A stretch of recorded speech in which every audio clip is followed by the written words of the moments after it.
In 1847, the vast plantation sprawled across acres of fertile land in the southern United States. The master of the estate, a man of immense wealth and reputation, made a decision that would forever taint his legacy.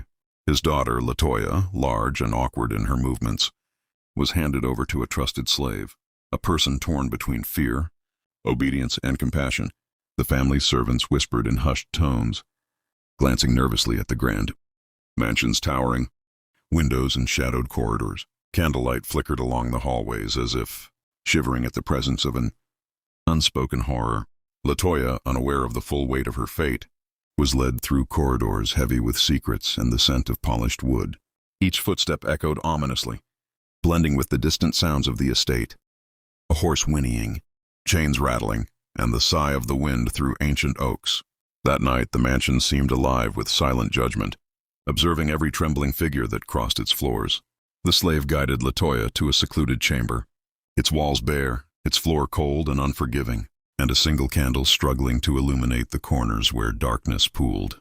Here, Latoya's life of safety and comfort ended, replaced by confinement, uncertainty, and the weight of decisions she did not understand. The air was thick with anticipation, dread, and a subtle sense that the estate itself was aware of the events unfolding within. The next morning, the plantation awakened to the soft clatter of chores, but Latoya's new reality remained hidden behind the closed doors of her secluded chamber.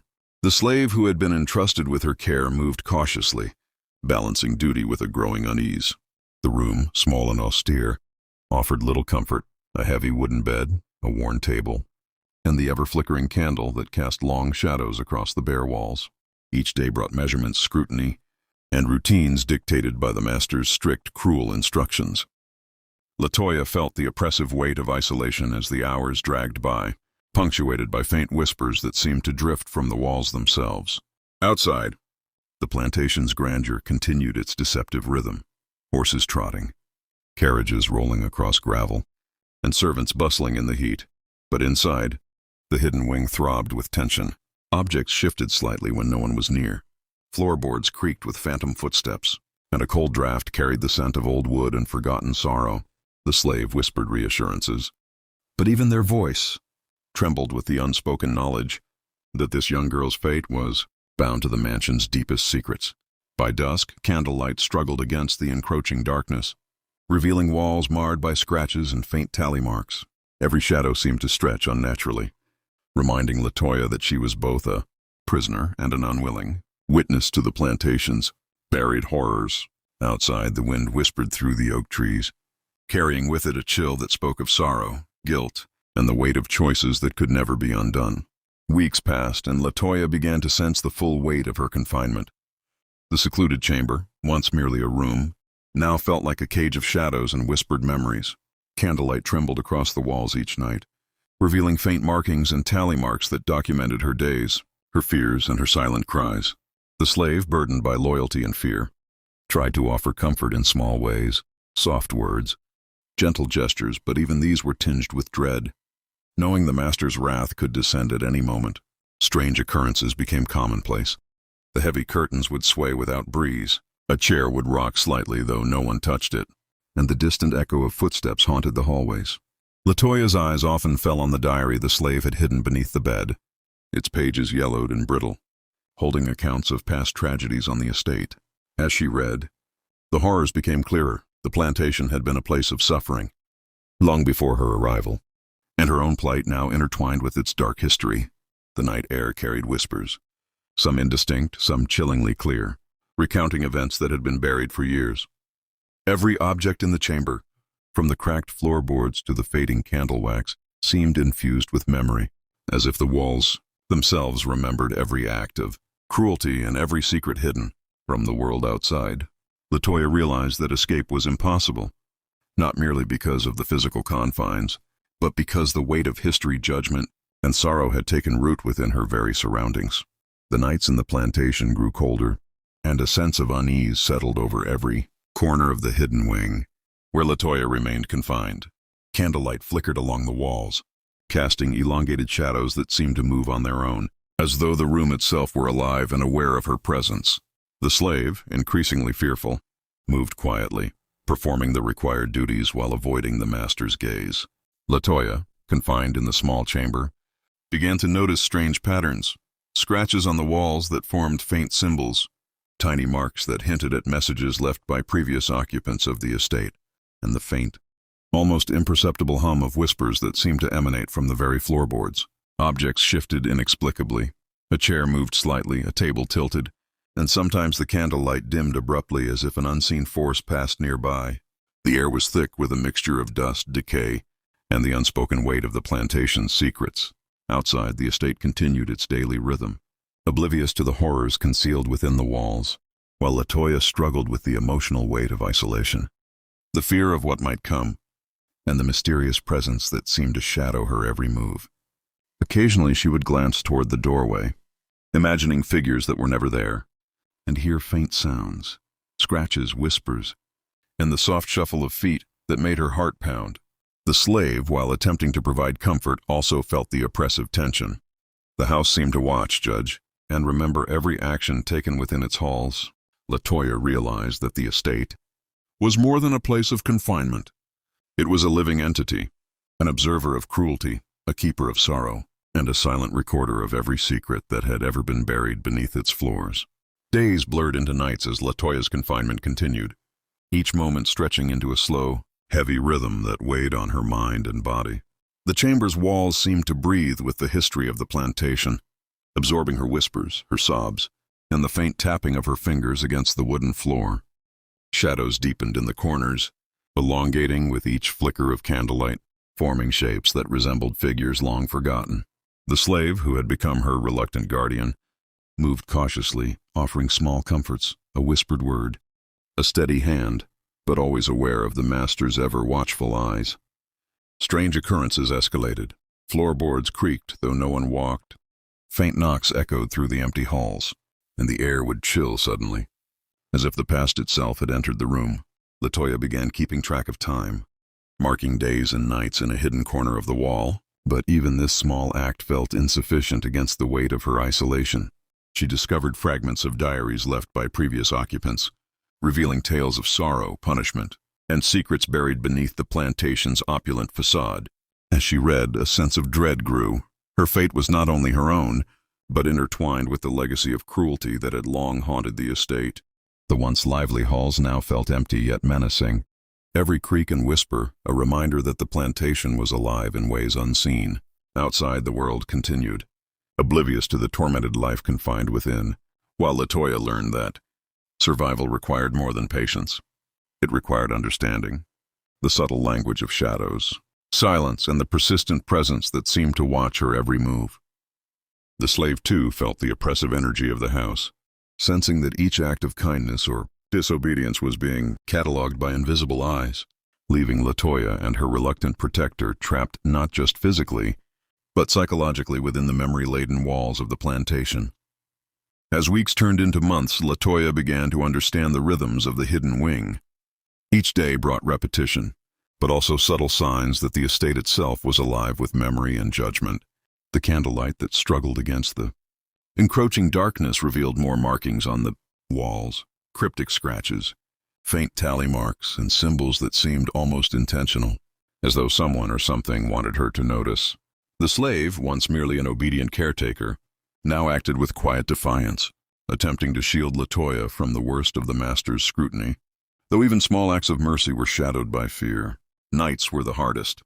The wind whistled through the old oak trees, carrying whispers that seemed to originate from the floors and walls themselves. Latoya could hear the faint shuffle of footsteps, the soft creak of a rocking chair, and the occasional whisper that carried words too faint to fully understand. The room, small and barren, became a place where past and present overlapped. Shadows of previous tragedies intertwined with her own fears, making her question whether she was truly alone. Objects moved inexplicably. Books slid slightly on the table. The candle flame flickered as though breathing, and even the heavy bed shifted subtly as if responding to the energies around it. Latoya's mind began to map these occurrences, noting patterns and coincidences that suggested an intelligence beyond her comprehension. She realized that the plantation was not merely a building of bricks and wood, but a living repository of pain, cruelty, and sorrow.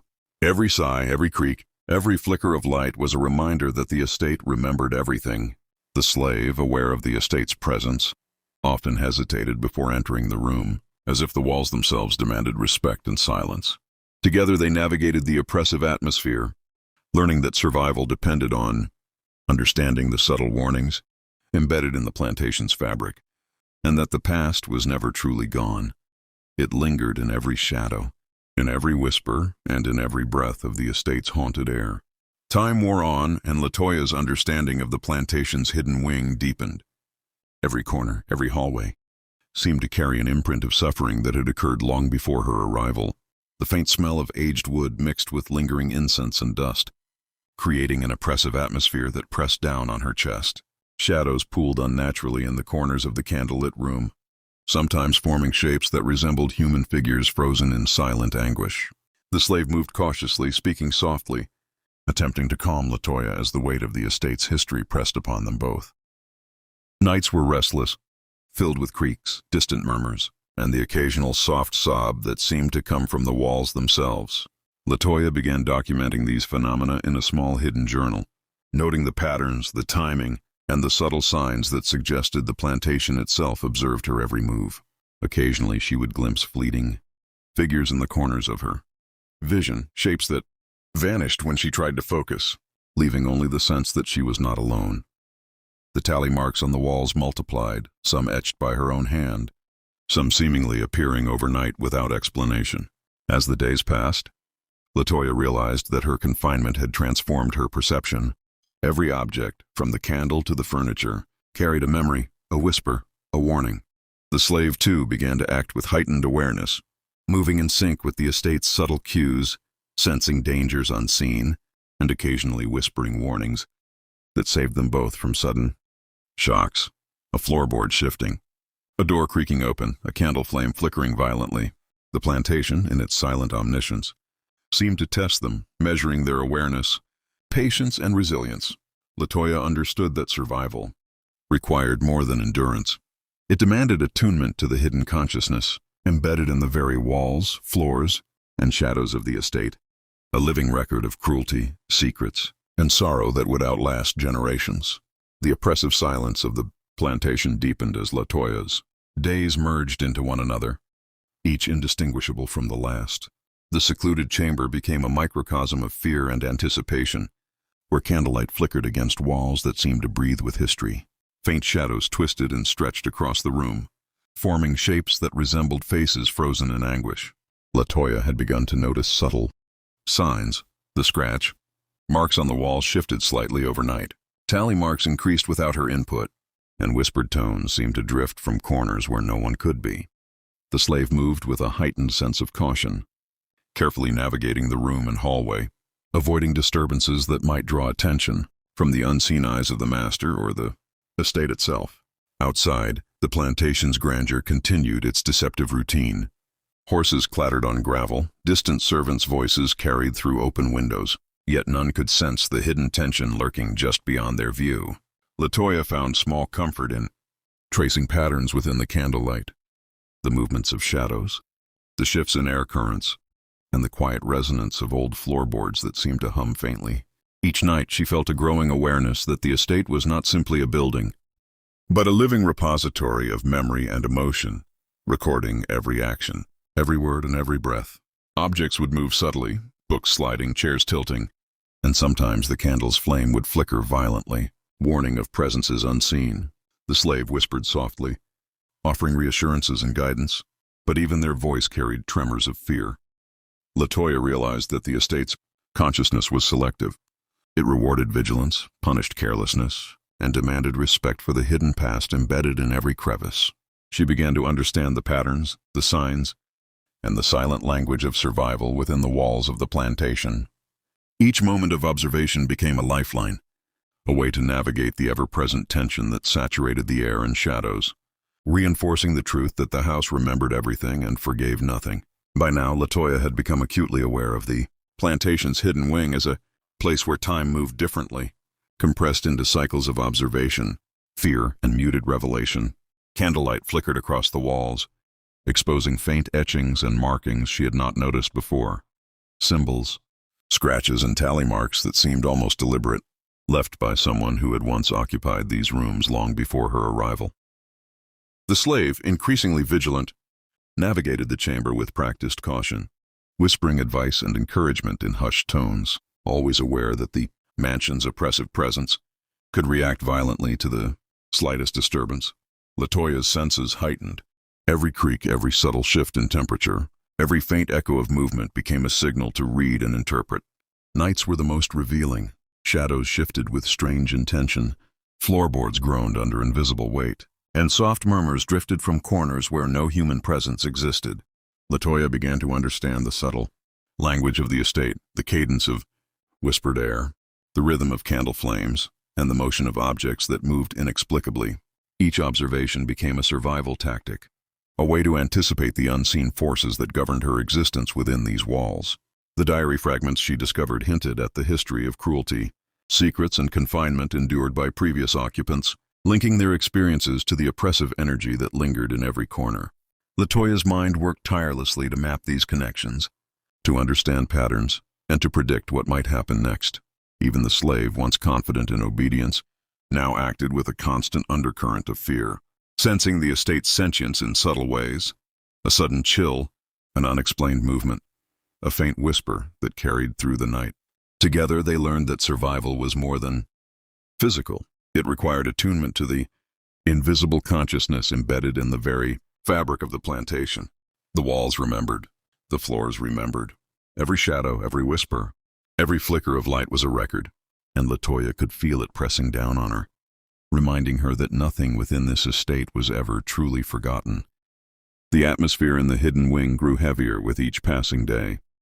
Latoya's senses had sharpened to the minutest details, the way the candle flickered, the faint creak of the floorboards, even the subtle shifts in air currents. The slave, now an almost silent observer, moved carefully, anticipating reactions from the unseen, consciousness that seemed to permeate the estate. Latoya began tracing the patterns of shadows and whispers, learning to predict the subtle cues that signaled when the house was watching. Objects moved slightly, in ways she could not explain. A chair tilted, a book slid a few inches. The candle's flame would sometimes bend toward an unseen presence. These phenomena became a silent dialogue between the living and the estate's memories. The diary fragments she had uncovered painted a haunting portrait of prior confinements, tragedies, and hidden cruelties that had taken place long before her arrival. The tally marks on the walls multiplied, each one a testament to days endured, hours survived, and moments observed intense vigilance. Latoya realized that the estate's memory was not passive. It judged, recorded, and sometimes manipulated events within its walls. Every whisper, shadow, and flicker of light carried meaning. Nights became more intense, shadows more vivid, and the subtle hum of past horrors more pronounced. The room itself seemed to contract, pressing in with an invisible weight, as though reminding her that the estate would never release its secrets willingly. Latoya understood that survival was no longer a matter of endurance alone, but of interpreting the estate's silent language and responding with careful awareness, knowing that even the smallest misstep could reverberate through the corridors in ways that neither she nor the slave could predict. Latoya's confinement extended into the months, her awareness growing with every silent observation.